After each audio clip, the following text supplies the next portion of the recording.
అందరికీ నమస్తే. ఆంధ్రప్రదేశ్ ముఖ్యమంత్రిగా చంద్రబాబు నాయుడు గారు బాధ్యతలు స్వీకరించారు.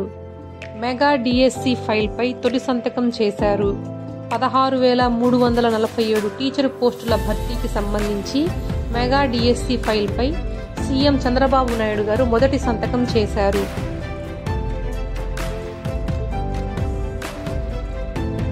అనంతరం ల్యాండ్ టైటిలింగ్ యాక్ట్ రద్దు, 4,000కు పింఛన్ పెంపు, అన్నా క్యాంటీన్ల పునరుద్ధరణ, నైపుణ్య గణన ఫైళ్లపై మొత్తం 5 సంతకాలు చేశారు. విశ్వసనీయ వర్గాల సమాచారం మేరకు 16,347 టీచర్ పోస్టులలో కేటగిరీల వారీగా పోస్టుల వివరాలు: ఎస్జిటి 6,371, టీఈటి 132, స్కూల్ అసిస్టెంట్లు 7,725, టీజీటీ 1,781, పీజీటీ 286, ప్రిన్సిపల్స్ 52. వీడియో నచ్చితే లైక్ చేయండి. మరిన్ని అప్డేట్స్ కోసం ఇప్పుడే సబ్స్క్రైబ్ చేయండి. Thank you. నమస్తే.